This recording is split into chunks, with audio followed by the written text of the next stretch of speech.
Hello friends and welcome to my channel Astro Nakshatra. आज के video में हम बात करेंगे वर्गोत्तम प्लैनेट्स के बारे में।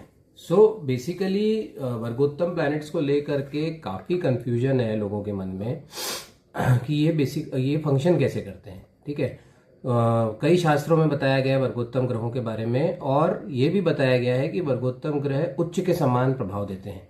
तो अगर इस वीडियो को आप पूरा देखेंगे तो you will be able to understand how vargottam planets basically function और उनका हमारे जीवन में क्या रोल होता है, क्या प्रभाव होता है।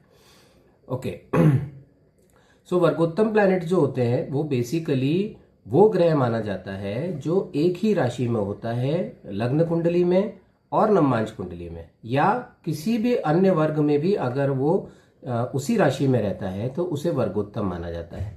ठीक है, लेकिन सबसे ज्यादा जो महत्व हमारे शास्त्रों में दिया गया है वो उस ग्रह को दिया गया है जो लग्न और नवमांश दोनों ही कुंडलियों में एक ही राशि में हो।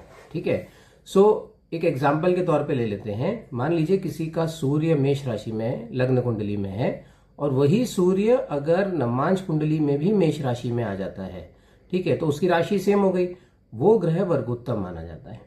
अब ग्रह वर्गोत्तम कैसे होता है?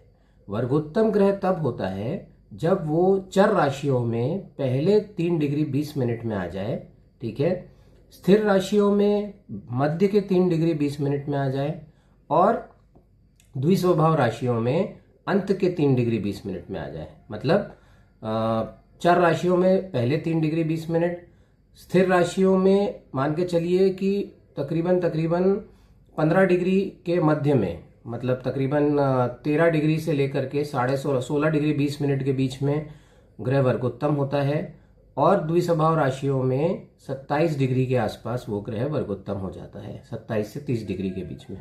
ठीक है, तो ये तो वो ग्रह वर्गोत्तम कैसे होता है। अब इसका प्रभाव क्या होता है?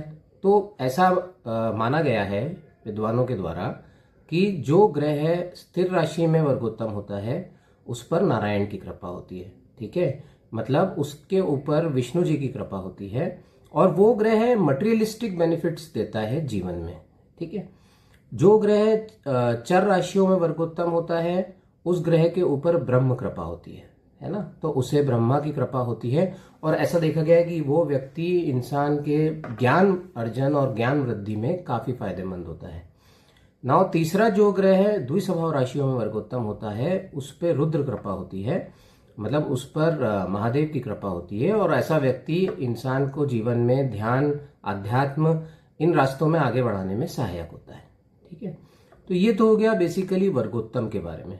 अब अलग अलग ग्रह जब वर्गोत्तम होते हैं तो उसका कैसा प्रभाव होता है वो हम समझ लेते हैं, है ना। इस वीडियो को अंत तक देखिए और चैनल को सब्सक्राइब करना मत भूलिए ताकि आपको और ज्यादा इस तरह के इंफॉर्मेटिव वीडियोस मिलते रहें।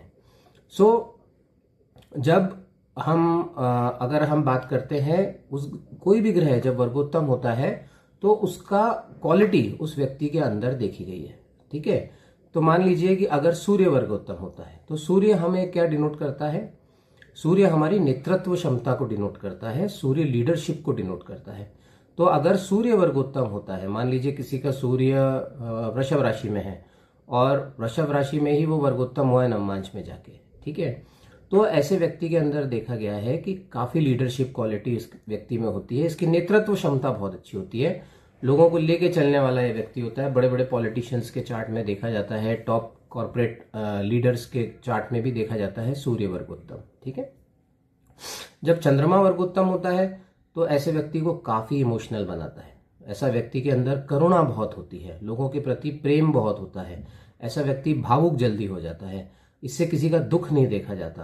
तो ये बेसिकली जो चंद्रमा होता है, ऐसे व्यक्ति यूजुअली देखा गया है कि काफी सॉफ्ट हार्टेड होते हैं जिनका चंद्रमा वर्गोत्तम होता है। ठीक है, इसके बाद में जब मंगल होता है वर्गोत्तम, मंगल इंसान को अब असीमित बल देता है, मंगल बल का कारक होता है, तो जिनका वर्गोत्तम होता है मंगल, उनका एनर्जी लेवल काफी हाई होता है, ऐसे लोगों के अंदर काफी फुर्ती होती है और ऐसे लोग काफी बलशाली भी होते हैं। फिर जिनका बुध वर्गोत्तम होता है, ऐसे लोग काफी बुद्धिमान होते हैं, सरस्वती के उपासक होते हैं, और व्यापार में भी इन लोगों को काफी सफलता मिलती है। ठीक है, जिनका गुरु वर्गोत्तम होता है, ऑब्वियसली उन लोगों के अंदर काफ़ी ज्ञान होता है, लोगों को समझाने की क्षमता उनकी काफ़ी होती है और बहुत अच्छे शिक्षक बनते हैं ऐसे लोग काफ़ी समाज के कल्याण के काम करते हैं, काफ़ी धर्म प्रेमी होते हैं और इन लोगों के ऊपर जीवन में बृहस्पति कृपा हमेशा बनी रहती है।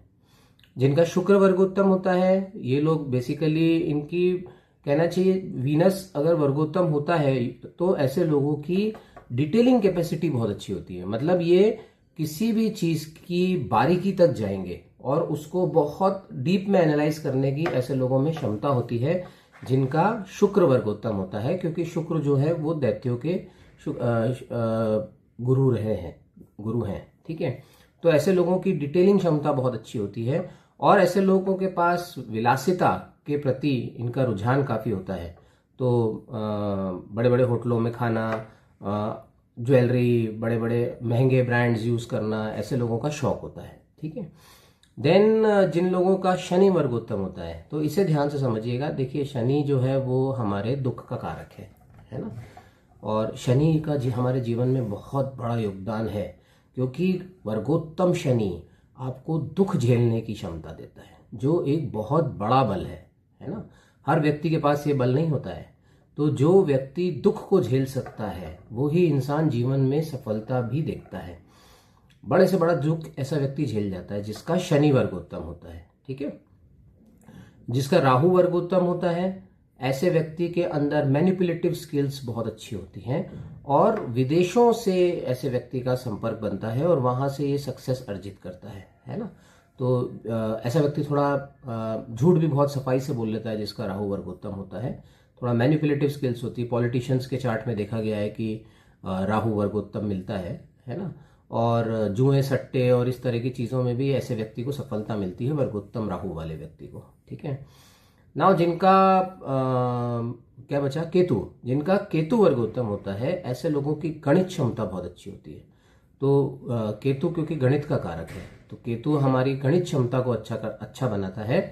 ऐसे लोग अच्छे एस्ट्रोलॉजर बनते हैं, अच्छे मैथमेटिशियन बनते हैं और इस तरह के जो सब्जेक्ट्स होते हैं उसमें इन लोगों की काफ़ी रुचि भी होती है। ठीक है, तो ये मैंने आपको बहुत संक्षेप में बताया है क्योंकि ये बहुत वास्ट टॉपिक है और आई एम श्योर अब आपको वर्गोत्तम ग्रह को लेकर के काफ़ी क्लैरिटी हो गई होगी। और इसमें एक चीज़ का ध्यान रखना चाहिए हमेशा हमें कि वो किस राशि में वर्गोत्तम हो रहा है ग्रह। तो क्या वो अपनी नीच राशि में जाएगा तो भी उतना ही अच्छा फल देगा? Answer is yes and no both, है ना।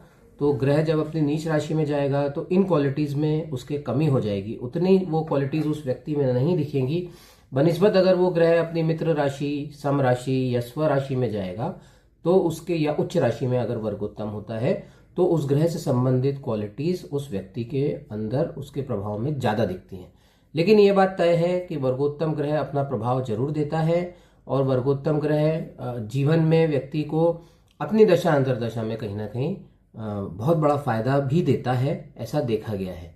ठीक है, so this is all about vargottam planets.